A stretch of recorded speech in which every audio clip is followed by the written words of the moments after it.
नमस्कार। आज हम बात करेंगे हाई बीपी पर। जब हमारा दिल शरीर अन्य हिस्सों से रक्त और ऑक्सीजन पहुंचाने के लिए सिकुड़ता है और पंप करता है, उस समय हमारी धमनियों में जो दबाव नोट किया जाता है उसे सिस्टोलिक या प्रकुंचन रक्त दबाव होने के कारण ब्लड प्रेशर होता है। यह 150 से ऊपर हो जाता है तो हाई बीपी कहलाता है। जब हमारा दिल में वापस रक्त भरता है और उस समय जो धमनियों का दाब नोट किया जाता है उसे अनुशीतलन रक्त दाब या उसे सिस्टोलिक हाई बीपी को यह 150 से ऊपर हो जाता है और उसे बीपी कहते हैं। जब हमारे दिल में वापस रक्त भरता है उस समय जो धमनियाँ का दबाव नोट किया जाता है उसे अनुशीलन रक्त दबाव के या डायसिस्टोलिक ब्लड प्रेशर कहा जाता है। यह 100 से ऊपर होता है तब हाई बीपी हो जाता है।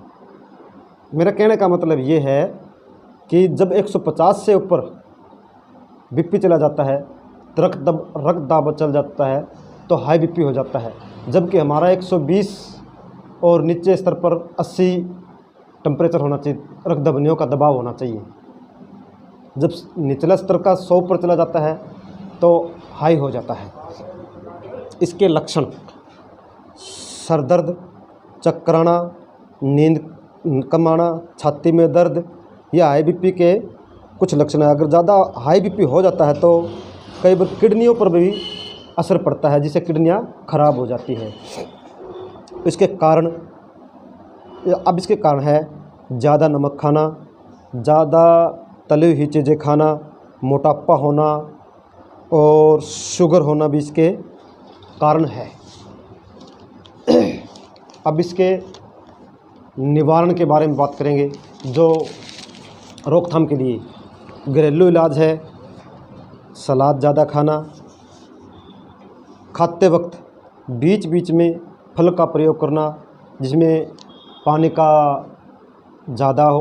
ज़्यादा हो, जैसे पपीता, मौसमी, अनानास, खरबूजा, नारियल पानी, तरबूज।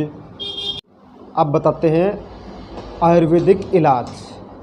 सर्पगंधा की जड़ को लेना जो कि पंसारी के पास से मिलेगी। इसको इंग्लिश में कहते हैं इंडियन स्नेक रूट। पंसारी से सर्पगंधा की जड़ लेकर उसको कूटकर छानना, उसका चूर्ण बनाकर चम्मच का चौथाई हिस्सा सुबह और शाम लेने से हाई बीपी में बहुत बढ़िया रिजल्ट मिलता है। आते हैं आपको कुछ एक्यूप्रेशर पॉइंट जिसके दबाने से भी आपको बहुत जल्दी हाई ब्लड प्रेशर में रिजल्ट मिलेगा। उंगली के जो लास्ट उंगली होती है, छोटी उंगली, इसके ऐसे दबाओ, 3 से 7 सेकंड लग दबाते रहो दोनों उंगली, और दोनों ही पाँव की उंगली दबाते रहो, 3 से 5 सेकंड लग दबाते रहो। इसका बहुत आपको फिर कलाई के 3 उंगली ऐसे 3 से 7 सेकंड लग दबाते रहो दोनों तरफ। गर्दन के जी, हमारा जो गर्दन है इसको, और पीठ के जो हमारे घुटने हैं, घुटनों के पीछे ये वाला कुछ हिस्सा ऐसे दबाते रहो। इससे भी इस ब्लड प्रेशर में बहुत ही रिजल्ट मिलेगा। अगर हमारे बताए गए नुस्खे और एक्यूप्रेशर से आपको रिजल्ट मिलता है तो बहुत ही अच्छी बात है। अगर फिर भी आपको रिजल्ट नहीं मिल रहा तो आप नज़दीकी डॉक्टर से संपर्क कर सकते हैं या हमसे संपर्क कर सकते हैं। धन्यवाद। अगर यह वीडियो आपको पसंद आई हो तो लाइक करें, शेयर करें और अधिक जानकारी के लिए सब्सक्राइब करें।